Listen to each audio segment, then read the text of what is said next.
ಎಷ್ಟೋ ಜನಕ್ಕೆ ಹಣದ ಬಗ್ಗೆ ಒಂದು ಪಾಸಿಟಿವ್ ಫೀಲಿಂಗೇ ಇರೋಲ್ಲ. ದುಡ್ಡಿನ ಬಗ್ಗೆ ಒಂದು ಒಳ್ಳೆ ಅಭಿಪ್ರಾಯನೇ ಇರಲ್ಲ. ದುಡ್ಡೆಲ್ಲ ಕೆಟ್ಟದ್ದು, ದುಡ್ಡು ನಮ್ಗೆ ಬರ್ತಿಲ್ಲ, ದುಡ್ಡು ನಮ್ಗೆ ಸೇರ್ತಿಲ್ಲ, ಇದೇ ರೀತಿ ಭಾವನೆಗಳಿರ್ತದೆ. ನಿಮ್ಮ ಒಂದು ಸಂಬಂಧ ಹಣದ ಜೊತೆ ಚೆನ್ನಾಗಾಗಬೇಕು. ನಿಮ್ಮ ಸಂಬಂಧ ಹಣದ ಜೊತೆಲಿ ಚೆನ್ನಾಗಿಟ್ಕೊಂಡಾಗ ನಿಮ್ಗೆ ಏನೇ ಕಷ್ಟಗಳಾಗಲಿ, ಏನೇ ಒಂದು ಪ್ರಾಬ್ಲಮ್ ಇದ್ರೂ ಕೂಡ ತುಂಬಾ ಈಸಿಯಾಗಿ ಸಲೀಸಾಗಿ ಎಲ್ಲ ಕೆಲಸಗಳು ಆಗ್ತಾ ಬರ್ತದೆ.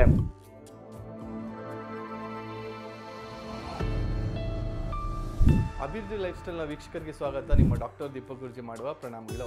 ಸೊ ಇವತ್ತಿನ ಎಪಿಸೋಡ್ನಲ್ಲಿ ಅದ್ಭುತವಾದಂಥ ಒಂದು ಸ್ಟೋನನ್ನು ಪರಿಚಯಿಸ್ತಾ ಇದ್ದೀನಿ. ನಿಮ್ಗೆ ಆಲ್ರೆಡಿ ಗೊತ್ತಿದೆ ಪೈರೈಟ್ ಸ್ಟೋನ್ನ ಏನು ಮಾಡುತ್ತೆ, ಈ ವೆಲ್ತ್ನ ಯಾವ ರೀತಿ ಅಟ್ರ್ಯಾಕ್ಟ್ ಮಾಡುತ್ತೆ, ಅದರಲ್ಲಿ ಎಷ್ಟು ಶಕ್ತಿ ಇದೆ ಅನ್ನೋದನ್ನು ತುಂಬ ಜನ ಅದನ್ನು ಯೂಸ್ ಮಾಡ್ತಾ ಇದ್ದೀರಾ. ತುಂಬ ಜನ ಅದನ್ನು ನಮ್ಮ ಹತ್ರ ಪರ್ಚೇಸ್ ಕೂಡ ಮಾಡಿ ಬಳಸ್ತಾ ಇದ್ದೀರಾ. ಸೊ ಇವತ್ತು ನಾನು ತೋರಿಸ್ತಾ ಇರೋವಂಥದ್ದು ಒಂದು ರಾ ಫಾರ್ಮ್ಯಾಟ್ ಸ್ಟೋನ್ ತೋರಿಸ್ತಾ ಇದ್ದೀನಿ. ಅದು ಒಂದು ಪೈರೈಟ್ ಟವರ್ ಅಂತ. ನೋಡಿ, ನಿಮ್ಗೊಂದು ಪೆನ್ಸಿಲ್ ಟವರ್ ಥರ ಕಾಣ್ತಾ ಇದೆ. ಒಂದು ಪೈರೈಟ್ ಟವರು ಒಂದು ರಾ ಫಾರ್ಮ್ಯಾಟಲ್ಲಿ ಇರೋವಂಥದ್ದು. ಅದೇ ಪೈರೈಟ್ ಸ್ಟೋನಲ್ಲಿ ಒಂದು ಸ್ಪಿಯರ್, ಒಂದು ಬಾಲ್ ಶೇಪಲ್ಲಿ ಇರೋವಂಥದ್ದು ಅದ್ಭುತವಾದಂಥ ಒಂದು ವೆಲ್ತ್ ಅಟ್ರ್ಯಾಕ್ಟ್ ಮಾಡೋವಂಥ ಒಂದು ಸ್ಟೋನ್ಸ್ ಎರಡೂ ಕೂಡ. ಸೊ ಇದು ಏನು ಮಾಡುತ್ತೆ ಅಂತಂದರೆ, ಎಷ್ಟೋ ಜನಕ್ಕೆ ಹಣದ ಬಗ್ಗೆ ಒಂದು ಪಾಸಿಟಿವ್ ಒಂದು ಫೀಲಿಂಗೇ ಇರೋಲ್ಲ. ದುಡ್ಡಿನ ಬಗ್ಗೆ ಒಂದು ಒಳ್ಳೆ ಅಭಿಪ್ರಾಯನೇ ಇರಲ್ಲ. ದುಡ್ಡೆಲ್ಲ ಕೆಟ್ಟದ್ದು, ದುಡ್ಡು ನಮ್ಗೆ ಬರ್ತಿಲ್ಲ, ದುಡ್ಡು ನಮ್ಗೆ ಸೇರ್ತಿಲ್ಲ, ಇದೇ ರೀತಿ ಭಾವನೆಗಳಿರ್ತದೆ. ಸೊ ಆ ಭಾವನೆಗಳೆಲ್ಲ ಸರಿ ಮಾಡ್ಕೊಬೇಕು. ನಿಮ್ಮ ಒಂದು ಸಂಬಂಧ ಹಣದ ಜೊತೆ ಚೆನ್ನಾಗಾಗಬೇಕು. ನೋಡಿ, ಯಾವಾಗ ಹೇಳ್ತೀನಿ, ದುಡ್ಡನ್ನ ನಿಮ್ಮ ಸ್ನೇಹಿತರ ಥರನೋ ಫ್ರೆಂಡ್ ಥರನೋ ಭಾವಿಸಿ. ನಿಮ್ಗೇನೇ ಕಷ್ಟ ಆದರೂ ಯಾರು ಬಂದು ಕಾಪಾಡ್ತಾರೆ? ನಿಮ್ಮ ಸ್ನೇಹಿತರು ಬರ್ತಾರಲ್ವಾ. ಸೊ ಅದೇ ರೀತಿ ದುಡ್ಡು ಕೂಡ ನಿಮ್ಮ ಸ್ನೇಹಿತ ಅಂತ ಟ್ರೀಟ್ ಮಾಡಿ, ದುಡ್ಡು ಕೂಡ ನಿಮ್ಮ ಫ್ರೆಂಡ್ ಅಂತ ಟ್ರೀಟ್ ಮಾಡಿ. ಸೊ ಆ ರೀತಿ ನಿಮ್ಮ ಭಾವನೆ, ನಿಮ್ಮ ಸಂಬಂಧ ಹಣದ ಜೊತೆಲಿ ಚೆನ್ನಾಗಿಟ್ಕೊಂಡಾಗ ನಿಮ್ಗೆ ಏನೇ ಕಷ್ಟಗಳಾಗಲಿ, ಏನೇ ಒಂದು ಪ್ರಾಬ್ಲಮ್ ಇದ್ರೂ ಕೂಡ ತುಂಬಾ ಈಸಿಯಾಗಿ ಸಲೀಸಾಗಿ ಎಲ್ಲ ಕೆಲಸಗಳು ಆಗ್ತಾ ಬರ್ತದೆ. ಸೊ ಈ ಸ್ಟೋನ್ದು ಪ್ರತಿಫಲ ಏನು ಸಿಗುತ್ತೆ ಅಂತಂದರೆ, ಒಂದು ಅದ್ಭುತವಾಗಿ ವೆಲ್ತ್ನ ಅಟ್ರ್ಯಾಕ್ಟ್ ಮಾಡುವಂಥ ಶಕ್ತಿ ಇರುತ್ತೆ ಇದರಲ್ಲಿ. ಸೊ ಇದು ರಾ ಫಾರ್ಮ್ಯಾಟಲ್ಲಿ ಆ ಸ್ಟೋನನ್ನು ನೀವು ಇಟ್ಕೊಳ್ಳೋದ್ರಿಂದ ನಿಮ್ಮ ಕ್ಯಾಶ್ ಬಾಕ್ಸಲ್ಲಿ ಇಡ್ಬೋದು, ಅಥವಾ ಬಿಸ್ನೆಸ್ ಪ್ಲೇಸಲ್ಲಿ ಇಡ್ಬೋದು. ಸೊ ಈ ರೀತಿ ಇಟ್ಕೊಳ್ಳೋದು, ಅಥವಾ ನಿಮ್ಮ ಆಫೀಸ್ ಟೇಬಲ್ ಮೇಲೂ ಕೂಡ ಈ ರೀತಿ ಶೋ ಆಗಿ ಇಟ್ಕೊಂಡು ಅದನ್ನು ಆ ಶಕ್ತಿನ ನೀವು ಬಳಸ್ಕೊಬೋದು. ಸೊ ಈ ರೀತಿ ಮಾಡ್ಕೊಳ್ಳೋದ್ರಿಂದ ನಿಮ್ಮ ಬಿಸ್ನೆಸ್ ದುಪ್ಪಟ್ಟಾಗುತ್ತೆ, ಒಂದು ಹಣ ಬರೋವಂಥ ಶಕ್ತಿ ಡಬಲ್ ಆಗುತ್ತೆ, ಮತ್ತು ನಿಮ್ಮ ಒಂದು ಹಣದ ಬಗ್ಗೆ ಇರೋವಂಥ ಒಂದು ಫೀಲಿಂಗ್ ಪಾಸಿಟಿವ್ ಆಗುತ್ತೆ.